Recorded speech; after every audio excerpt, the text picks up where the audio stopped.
리더십의 대가인 이 존 맥스웰 목사님이 어느 강연을 끝내고 질문 시간에 한 사람이 이렇게 질문을 했다고 합니다. 리더로서 선생님에게 가장 힘든 일은 무엇입니까? 그런 질문을 했습니다. 이에 존 맥스웰 목사님은 나를 올바른 길로 인도하는 것입니다. 리더로서 지금까지 일하면서 내게 그것만큼 힘든 일은 없었습니다. 그렇게 대답을 했다고 합니다. 여러분, 이 리더에게 있어서 정말 최고 힘든 일은 바로 자기 자신을 다스리는 것입니다. 이 자기 자신을 올바른 길로 인도하도록 다스리는 것, 이게 가장 힘든 일이었다라는 것입니다. 이 윌터 켈리라는 사람도 우리는 항상 적을 만나고 그 적은 우리 안에 있다, 또 이 말을 했습니다. 우리가 살아가면서 많은 적들을 만나고 어려움을 겪는데, 그런데 그 적은 바로 우리 안에 있다라는 것입니다. 자, 여러분, 오늘 우리 성도들도 지금까지 살아오면서 조금만 나를 더 부인했다면, 그때 내가 좀 참았더라면, 내가 좀 낮아졌더라면, 깨어졌더라면 좋았을 텐데, 그렇게 생각할 때가 있습니다. 자, 그때 좀 혈기를 부렸고, 그때 인내하지 못했고, 그때 고집 부려서 관계가 깨어지고, 부부 관계도 조금 내가 고집을 내려놓고 사랑했더라면 아름다운 또 부부와 가정을 만들 수 있었을 텐데, 그렇게 또 후회할 수도 있습니다. 자, 여러분, 우리 자신을 부인하고 우리 자신을 내려놓는 것, 이건 참 중요하고 중요한 것이다 라는 것을 우리가 기억할 필요가 있습니다. 오늘 본문은 하나님의 말씀에 불순종하는 이 요나에게 하나님께서 폭풍을 내리는 그 내용에 대해서 말씀합니다. 하나님은 요나에게 죄악의 도시 이 니느웨로 가서 하나님의 말씀을 전하라, 그렇게 말씀하셨습니다. 이 니느웨의 죄악이 하나님께 상달되어서 이제 곧 하나님의 심판이 임하기에 회개할 것을 외쳐라, 그렇게 말씀을 하셨습니다. 그러나 요나는 이스라엘을 괴롭힌 이들이 회개하고 구원받는 것이 싫었습니다.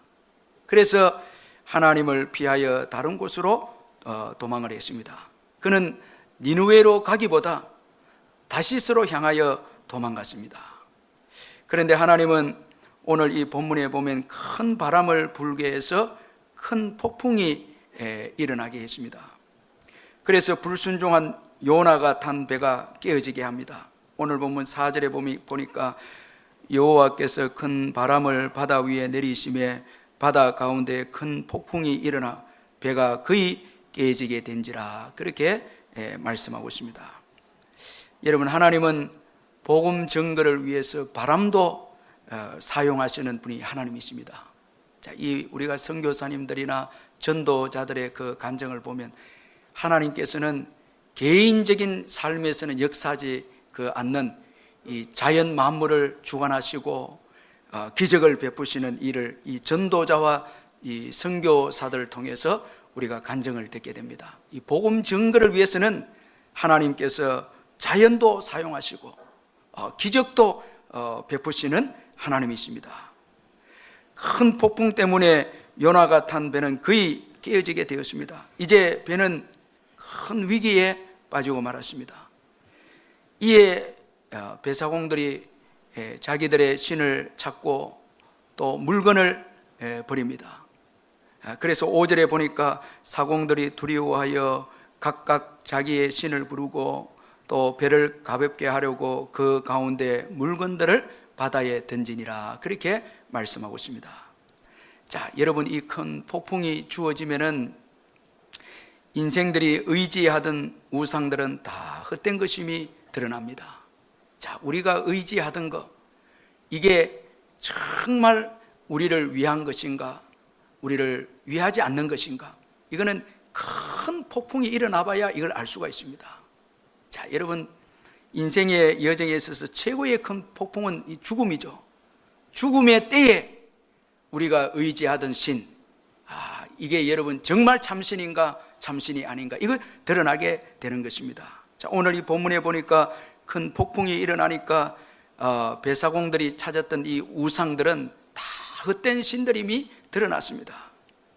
결국 이들은 바다와 육지를 지으신 하늘의 하나님 여호와만이 참신임을 깨닫게 됩니다.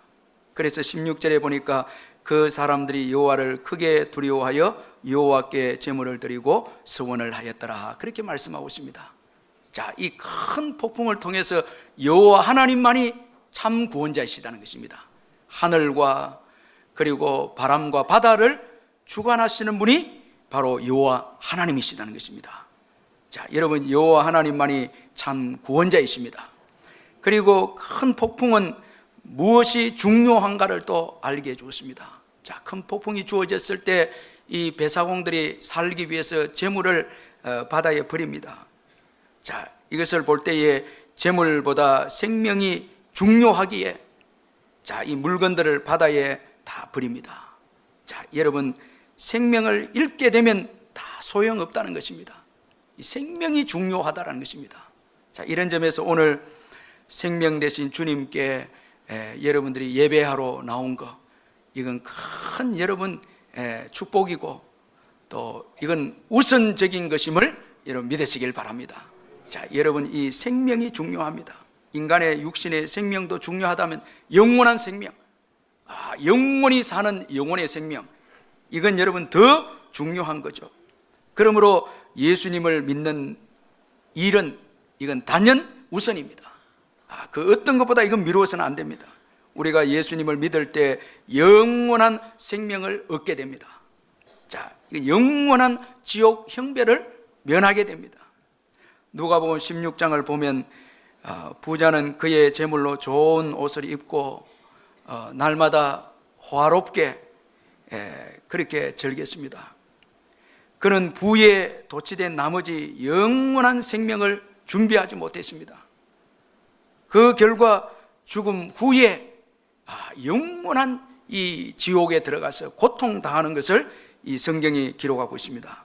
누가복음 16장 23절 24절에 보면 그가 음부에서 고통 중에 눈을 들어 멀리 아브라함과 그의 품에 있는 나사로를 보고 불러 이르되 아버지 아브라함이여, 나를 긍휼히 여기사 나사로를 보내어 그 손가락 끝에 물을 찍어 내 혀를 서늘하게 하소서.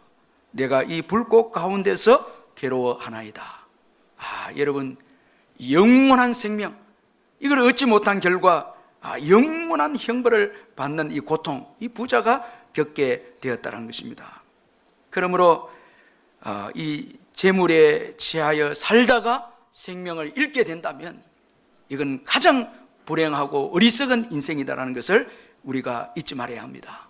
자, 큰 폭풍은 무엇이 중요한가를 깨닫게 합니다. 이 생명이 중요하다는 것입니다. 그리고 큰 폭풍은 또 겸손하게 했습니다. 메가드 장군은 전쟁의 참호 속에는 무신론자가 없다, 이런 말을 했습니다. 이 전쟁이 일어나면 무신론자가 없습니다. 다 하나님을 찾습니다. 태평 때에는 무신론자가 있을 수 있지만은 폭풍 후 때에는 다 겸손하게 하나님을 찾게 된다라는 것입니다. 이번에 이 다빈치 코드의 저자 이 댄 브라운이 또 새로운 그 소설을 이제 쓰고, 그가 인터뷰를 하면서 아주 참 막말을 했는데 그가 이런 말을 했습니다. 역사적으로 그 어떤 신도 새로운 과학 앞에서 살아남지 못했다. 여러분이 얼마나 참 무서운 막말입니까? 그가 말하기를 또 신 역시 진화해야 한다. 과학이 끊임없이 바뀌니까 신도, 이건 그가 말하는 건 참 하나님을 만나지 못했기에 그는 우상을 이제 보면서 이런 말을 하는 것입니다. 신 역시 진화해야 된다. 그리고 그가 말하기를 머지않아 인공지능이 새로운 신이 될 것이다. 여러분, 이건 너무너무 참 두렵고 무서운 말입니다. 이건 막말입니다. 저는 이 댄 브라운이 큰 태풍의 때에, 죽음의 때에 그는 하나님 앞에서 벌벌 떠는 인생이 될 줄 저는 확신합니다. 죽음 앞에 섰을 때야 그 전에 최고 참 좋은 것은 복음을 듣고 예수 믿는 것입니다. 그렇지 않다면 죽음의 폭풍 앞에서 여러분 아주 비참하게 두려워 떠는 인생이 될 수밖에 없다는 것입니다. 자, 큰 폭풍은 배의 사공들을 아주 겸손하게 했습니다. 그래서 결국 이들은 하나님에 대해서 듣게 되고, 그리고 풍랑을 멈추게 한 하나님을 믿게 되고 또 경외하게 됩니다. 자, 이 풍랑을 통해서 이 선교적 하나님의 역사, 이방인에게도 여기서부터 여러분 이 풍랑은 요나의 편견도 깨뜨려 버렸습니다. 유대인만 구원받는다는 이 잘못된 선민 사상, 풍랑을 통해서 깨뜨려 버리고 이방인도 이제 하나님을 만나고 여러분 구원을 얻게 되는 역사가 이 풍랑을 통해서 주어집니다. 누가 하나님 앞에서 교만할 수 있겠습니까? 우리 민족만 최고다, 우리만 의로운 백성이다, 이런 말 하면 안 됩니다.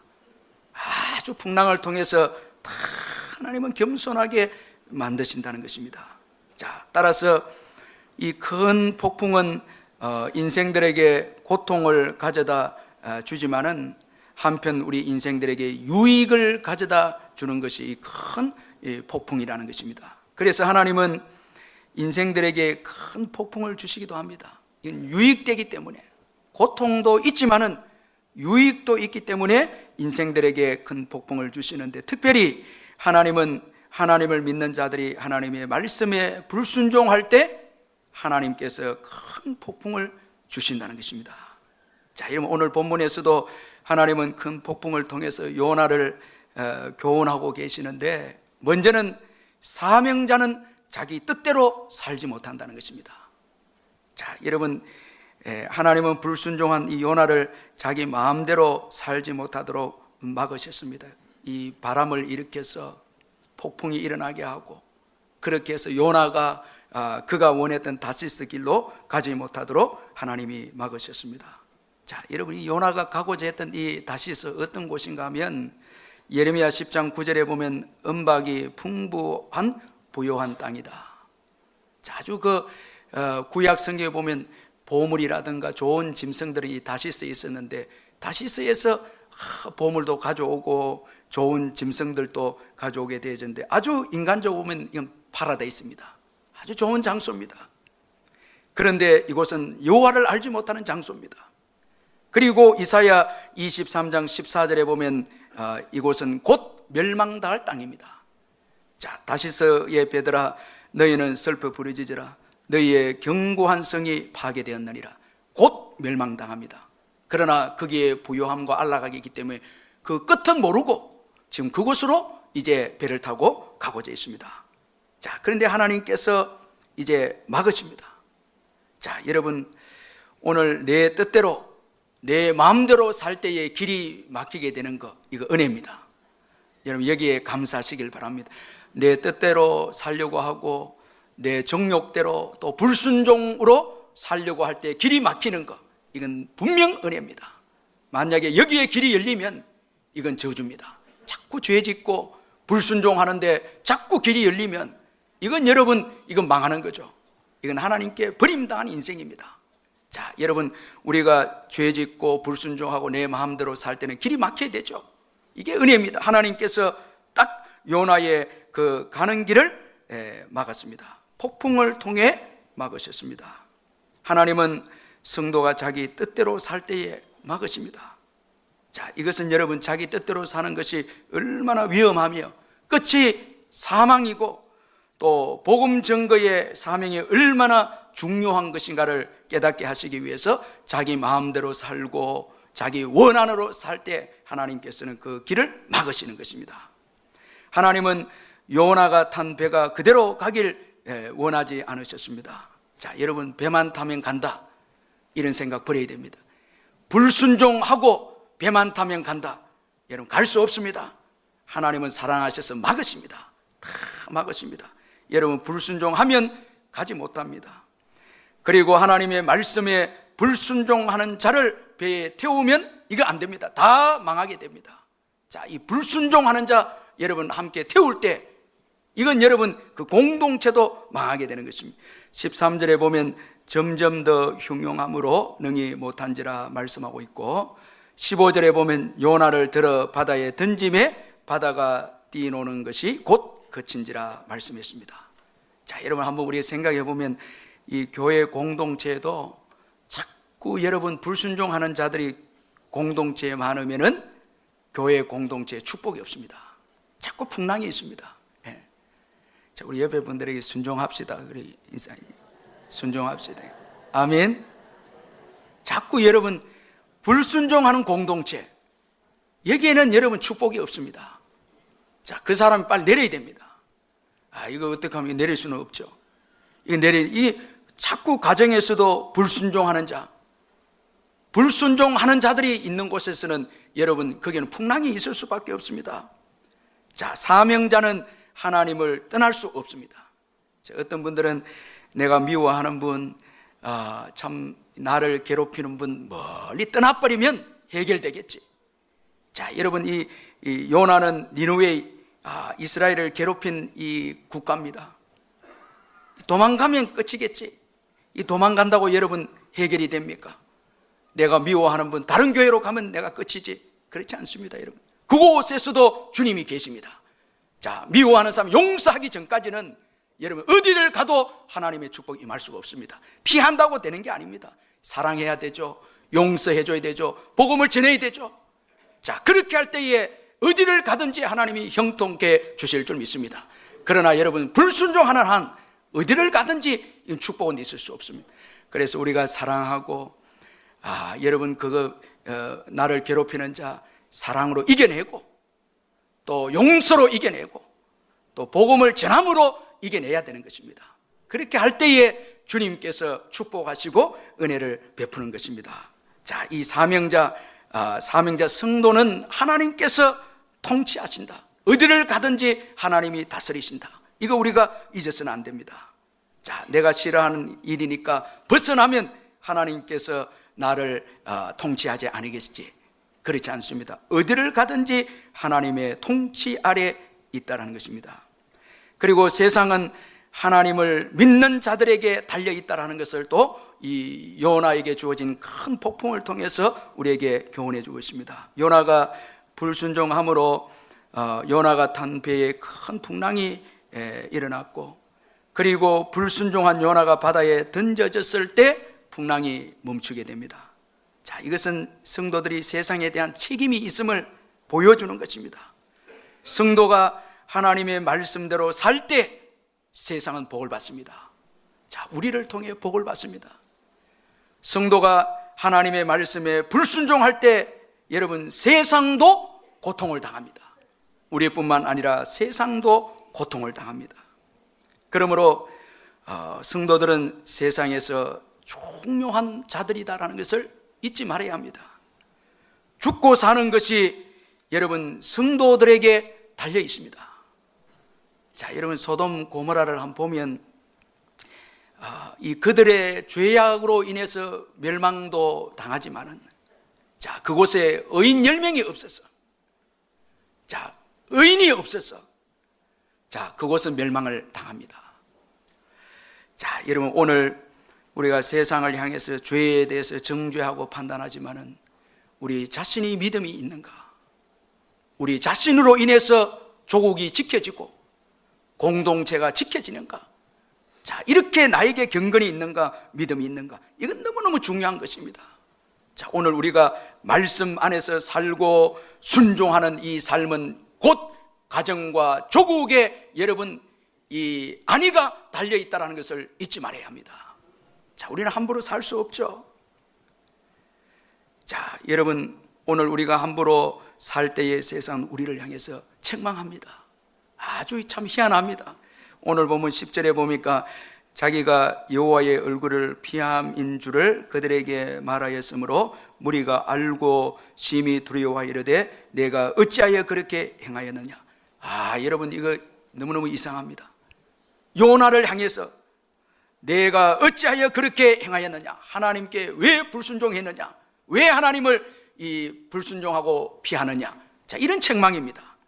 자, 여러분, 세상은 범죄하고 타락에서도 그리스도인을 향해서 그리스도인이 잘못할 때는 그리스도를 향해서 책망합니다. 이 얼마나 참 오늘 우리 믿는 자들에게는 수치고 부끄러운 일이 아닙니까? 이만큼 하나님은 우리 믿는 자들을 통해서 세상에 여러분 이 죽고 사는 거 이거 결정하신다라는 것을 우리가 잊지 말아야 합니다. 여러분, 오늘 이 시대에 풍랑이 있습니까? 그렇다면 우리 자신을 돌아봐야 되고요. 가정에 풍랑이 있으면 우리 자신을 돌아봐야 되고요. 교회에 풍랑이 있으면 우리 자신을 돌아봐야 합니다. 특별히 복음을 위해서 살고 있는가? 사명을 위해서 살고 있는가? 여러분, 사명을 버리고 세상에 취해서 사랑하고 집착하고 세상에서 성공만을 원하고 이건 여러분 큰일 나는 거죠. 오늘 말씀을 버리고 불순종하면서 세상을 위해서 쌓아두고 그리고 거기서 우리가 이 세상의 성공을 이루기 위해서 노력하고 그것만 전부라면 여러분 이건 큰일 난다는 것을 우리가 잊지 말아야 합니다. 자, 성도가 세상을 사랑하고 사명을 잊어버릴 때 풍랑은 주어진다라는 것을 기억해야 합니다. 결국 요나는 이 풍랑의 책임을 지고 바다에 던져집니다. 그런데 하나님께서 이 큰 물고기를 예배하셔서 요나를 삼키게 하셨습니다. 우리 17절을 같이 한번 읽어보겠습니다. 17절 시작.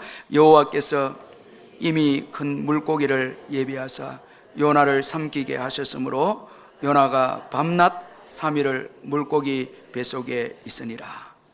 여러분, 참 아주 중요한 교훈을 주는 그 말씀인데, 먼저는 배에서 던져졌는데도 살게 되었습니다. 여러분, 이게 놀라운 일이 아닐 수 없습니다. 풍랑 가운데서 던져졌는데도 요나가 살게 되었습니다. 자, 일반적으로 배에서 바다에 던져지면 죽게 됩니다. 자, 그래서 우리는 배를 붙잡습니다. 이 배를 중요하게 여깁니다. 자, 여러분, 불순종하고 있어도 배만 의지합니다. 자, 배만 있으면 안전하다고 그렇게 생각합니다. 제가 어떤 성도님하고 이렇게 상담을 하는데, 지금 직장은 분명히 불순종하는 직장인데, 죄를 짓는 직장인데, 죄를 짓는 일인데, 그런데도 먹고 살아야 되는 문제 때문에 그 직장과 일에서 내려오지 못하는 거예요. 그 직장과 일은 중요하다는, 이건 분명히 하나님께서 싫어하신 일인데 거기에 매여 있습니다. 왜냐하니까 이건 생계가 달려있는 일이기 때문에 불순종해도 타고 있는 거예요. 자, 여러분, 그러나 우리가 정말 중요하게 여겨야 될 것은 배의 문제보다 바로 순종의 문제입니다. 이게 중요합니다. 자, 여러분, 오늘 이 요나가 불순종하는 길로 가는 배에서, 자, 여러분, 비록 던져졌지만은 그는 살게 되었습니다. 자, 하나님께서 물고기를 예비하셔서 살게 하셨습니다. 자, 여러분, 배가 없어도 살게 됩니다. 하나님께서 예비하신 은혜가 있습니다. 하나님께서 예비하신 방법이 있습니다. 이거 잊지 말, 이것 안 되면, 지금 불순종하는 그 자리에서 이거 안 되면 살 수 없다 해도, 여러분, 과감하게 불순종 자리에서 여러분 우리가 나올 때 주님이 일하실 줄 믿습니다. 주님이 또 방법을 통해서 여러분 우리를 살게 하신다는 거예요. 여러분, 이걸 믿으시길 바랍니다. 여러분, 이건 너무너무 중요한 것입니다. 자, 불순종하는 길로 가는 배에서 내려도 우리는 살 수 있습니다. 아니, 불순종하는 배에서는 내려야 합니다. 내려야 삽니다. 아멘. 이건 내려야 삽니다. 거기에 계속 타고 있으면 이건 여러분 다 망합니다. 그건 내려야 합니다. 죄악의 자리에, 불순종의 자리에서는 떠나야 합니다. 이게 중요합니다. 먹고 사는 문제보다 이건 더 중요한 문제입니다. 순종과 불순종의 문제는 더 중요한 것입니다. 하나님은, 자, 우리가 이 불순종의 자리에서 내려올 때 생각지도 못한 은혜를 예비하셔서 살게 하십니다. 자, 이 비록 요나가 던져졌지만은 하나님이 이미 물고기를 다 예비하셔서 요나를 살게 하셨습니다. 자, 여러분 담대하게 불순종의 배에서 뛰어내리시길 바랍니다. 누가 던져주지 않는다면 여러분 우리 스스로 뛰어내려야 되죠. 순종의 길에 서시길 바랍니다. 자, 여기에 여러분 생명이 있고 여기에 축복이 있습니다. 자, 그리고 배에서 던져진 요나가 살게 된 것은 하나님의 전적인 은혜이다라는 것을 또 말씀해 주고 있습니다. 자, 여러분 이 배에서 던져진 요나가 살게 된 것은 그의 노력과 힘 때문이 아니었습니다. 자, 이 요나의 의도 아닙니다. 요나는 불순종했습니다. 불순종했다면 바다에 던져져서 죽어야 하죠. 자, 그런데도 하나님께서 그를 살리셨습니다. 이게 은혜입니다. 자, 여러분 오늘 우리가 지금 이렇게 살게 된 것, 이 살고 있는 것, 이거 은혜입니다. 우리의 노력도 있고 우리의 그 힘도 있고 있지만은 또 우리의 이 의도 있지만은 그러나 지금 우리가 이 살아가는 것, 이거 은혜입니다. 자, 여러분 바다에 던져졌는데 어떻게 삽니까? 물고기를 통해서 하나님께서 살리시고 이 물고기 안에서도 어떻게 삽니까? 이거 하나님 은혜죠. 그리고 여러분 그는 여러분 불순종했지 않습니까? 불순종하면 당연히 죽어야 되는데도 불구하고 그는 살았습니다. 이게 은혜입니다. 아멘. 자, 여러분 오늘 우리가 살고 있고 살아가는 것, 참 우리의 노력도 있었고 우리의 힘도 있었지만 또 우리의 의도 있었지만 그러나 깊이 생각해 보면 주님의 은혜입니다. 이 십자가의 은혜입니다. 참 이거 우리가 잊지 말아야 합니다. 왜 살려주십니까? 왜 요나를 여러분 폭풍에서 그 바다에서 살려주십니까? 사명입니다. 이게 귀한 거거든요. 오늘 우리를 살려준 것, 최고의 가치 있는 삶을 살라고 살려준 것입니다. 자, 전에는 헛된 것 쫓아가다가 우리가 죽었습니다. 죄 가운데서 죽은 자들입니다. 그런데 예수님의 십자가를 통해서 생명을 얻었습니다. 왜 살려 죽었습니까? 최고 귀한 것, 이제 복음을 위해서 살라고. 하나님의 은혜로 우리가 살림을 받고 살게 되는데 이건 이제는 의를 위해서 살고 말씀을 위해서 살고 복음을 위해서 살고 사명감을 위해 살라고 주신 이 생명입니다. 이거 우리가 잊지 말아야 됩니다. 여러분 이 은혜를 가지고 다시 죄를 지어서도 안 되고요, 내 자신만을 위해서 살아도 안 되죠. 이게 너무너무 귀한 은혜가 아닙니까? 주님의 은혜로 이렇게 살게 해주신 것은 바로 복음을 위해서 살라고 주신 귀한 은혜입니다. 니느웨로 다시 보내기 위해서 살려주었습니다. 이거 잊지 말아야 됩니다. 사명 때문입니다. 여러분 사명을 감당하시기를 주의 이름으로 축원합니다. 살아있다면 사명을 감당하기 위해서입니다. 이건 너무너무 중요한 가치가 있기에 이 복음 증거의 사명은 이건 너무너무 귀하기에 하나님께서는 우리에게 이 사명을 위해서 생존의 은혜를 주셨다는 거예요. 자, 여러분 그래서 무엇을 먹을까 입을까 마실까도 너무 걱정하지 마시고요, 여러분 주님의 사명을 위해서 일어나시길 바랍니다. 자, 그렇게 하면 나머지는 주님께서 다 책임져 주시고 인도하시는 것입니다. 이제 우리 자신만을 위해서 살면 안 됩니다. 이건 다 헛된 것입니다. 우리의 삶을 다 계산할 때가 옵니다. 예수님이 오시면은 다 우리의 삶을 계산하고 회개할 것입니다. 물질과 건강과 시간, 여러분 여러 가지 우리에게 주신 것들을 다 계산할 것입니다. 여러분 우리 가운데 이제 나이가 연로하시면 이제 주님 앞에 설 때를 기억해야 합니다. 무엇을 이제 드릴까? 무슨 말을 해야 될까? 기억해야 합니다. 슬기로운 다섯 처녀처럼 우리가 준비해야 됩니다. 믿음으로 삶을 준비해야 됩니다. 이게 여러분 오늘 우리에게 생명을 주신 이유입니다. 복음을 위해서 우리의 생명을 하나님께서 이렇게 주셨다는 것입니다. 우리 자신을 위해서 살아서는 안 된다는 것입니다. 또한 이 요나를 이 폭풍 가운데서도 물고기를 통해서 하나님께서 건지신 것은 요나의 연단을 위한 것이었습니다. 큰 풍랑이 주어졌을 때 요나는 자신 때문이다 그렇게 고백합니다.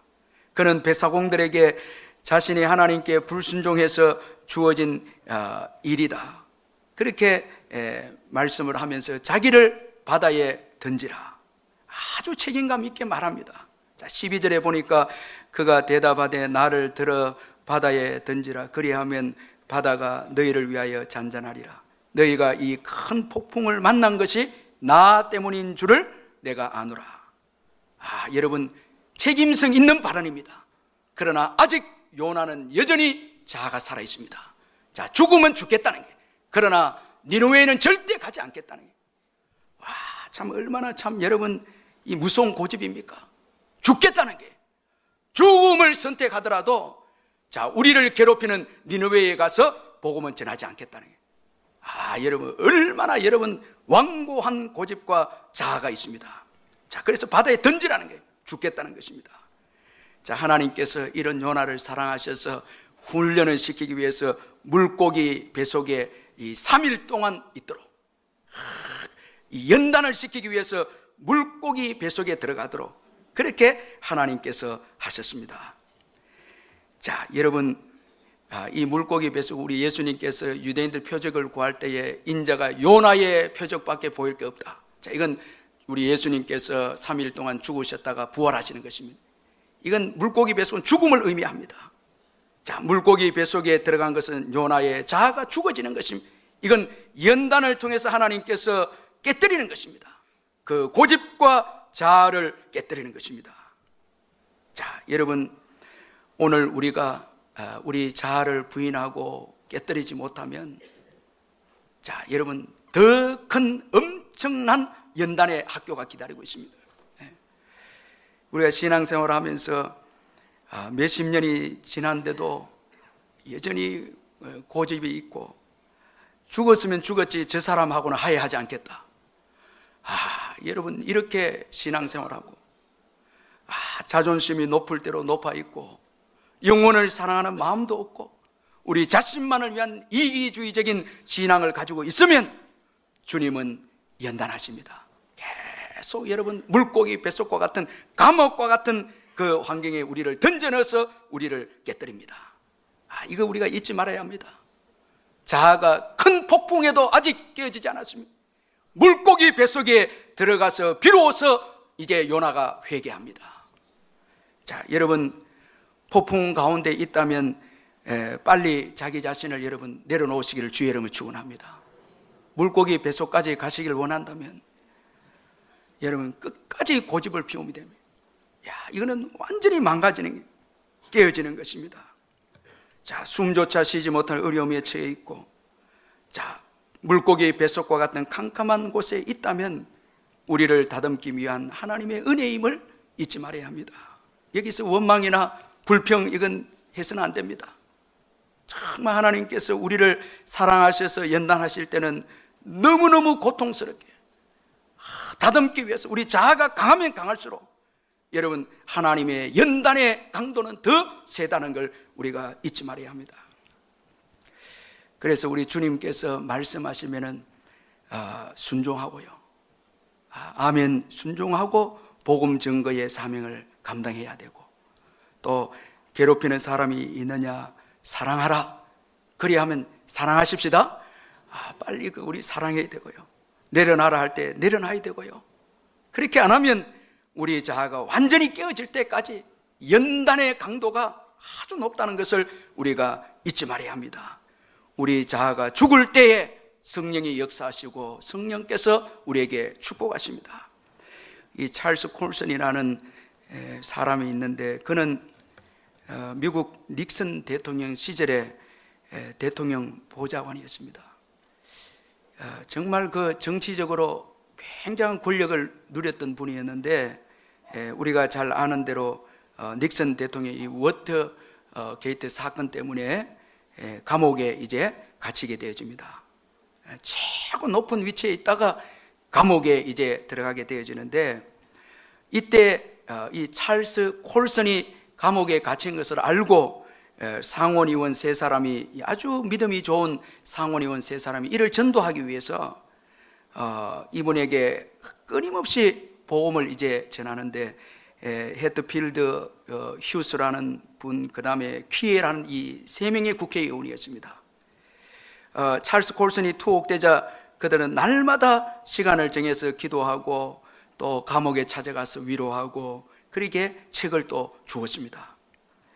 이 찰스 콜슨이 형 집행 기간이 7개월 정도 남아 있을 때에 이 퀴에라는 상원의원이 평상시처럼 기도하다가 감동을 받게 됩니다.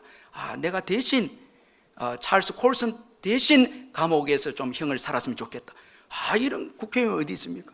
이런 감동을 받고 변호사였기 때문에, 이 변호사 출신 상원의원이었기 때문에 그런 법이 있는가 보니까 특별 조항이 있기에 이 법원에 가서 신청을 하니까 거절당합니다. 그건 안 된다고 거절당합니다. 근데 이런 노력이 감옥에서 아주 강팍했던 찰스 콜슨의 마음을 흔들어 놨습니다. 이렇게 자기를 사랑하는 자들이 있구나, 이걸 이제 감옥에서 알게 되어주고 마침내 마음을 열고 이제 복음을 받아들였습니다.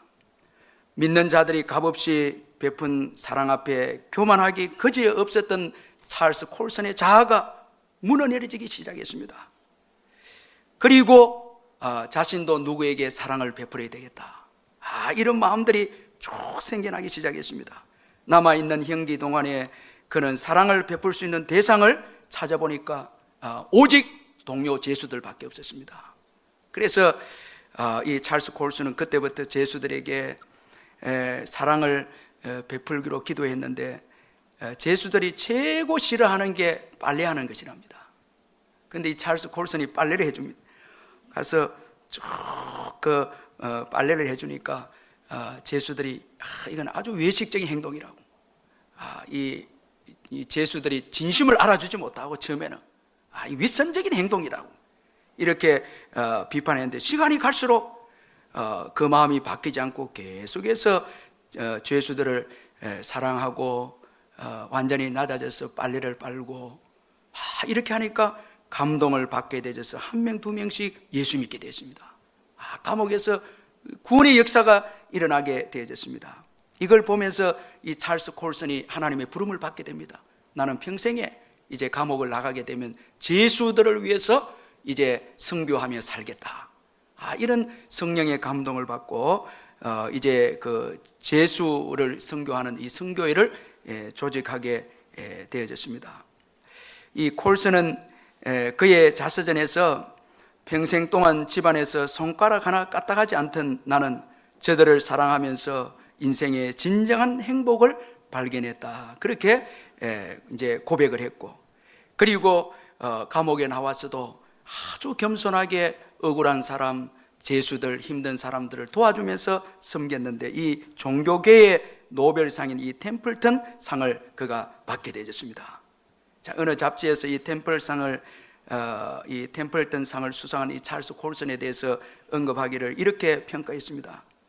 현재 미국에 가장 건강한 사상적 영향을 끼치고 저술가이자 예수 그리스도의 복음을 통해서 가장 강력한 영향을 끼치고 있는 전도자, 그리고 가난하고 억눌린 사람들의 가장 따뜻한 이웃인 그가 새로운 이웃이 되어 우리 곁에 돌아왔다, 이렇게 그를 평가했습니다. 그 누구도 아주 냉혈적인 인간 이 찰스 콜슨이 이렇게 사랑이 많은 기독교인으로 바뀔 줄 그 누구도 몰랐습니다. 그를 변화시킨 것은 감옥과 예수 믿는 사람들의 사랑 때문이었습니다. 감옥을 통해서 한없이 낮아지게 되었고, 그리고 그리스도의 인해 사랑을 통해서 그는 또 놀랍게 변화되는 인생이 되어졌습니다. 자, 이 찰스 콜슨에게 있어서 감옥은 축복의 장소였습니다. 자, 여러분, 오늘 이 요나에게 있어서 이 물고기는 축복의 장소거든요. 오늘 우리들에게 있어서 정말 우리를 힘들게 하는 사람, 환경, 자, 여건들 축복으로 믿으시길 주의 이름으로 축원합니다. 이건 나를 깨뜨리기 위한 하나님의 사랑의 도구입니다. 자, 여러분, 이거 아멘 하시고요.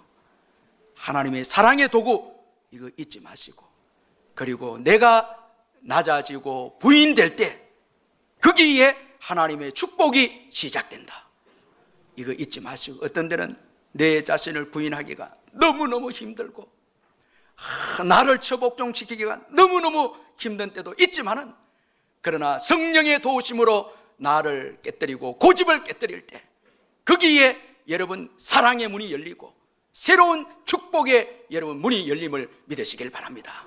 모든 축복을 가로막는 것은 환경이 아닙니다. 바로 여러분 나의 고집입니다. 나의 자아입니다. 나의 죄성입니다. 이거 우리가 잊지 말아야 됩니다. 자, 나를 내려놓고 자존심도 내려놓고 말씀에 순종할 때에 거기에 주님은 함께 하시고 기적을 베푸십니다. 순종할 때 주님이 일하십니다. 아멘. 주님이 역사하십니다. 여러분, 오늘 가장 나의 인생의 방해, 나의 자아이다, 이거 잊지 마시고, 자, 나를 내려놓고 참고, 자, 사랑하고 인내하고 나갈 때 거기에 주님의 역사가 있습니다. 우리 말씀 기억하면서 한번 기도하겠습니다. 사랑의 하나님 아버지, 감사합니다.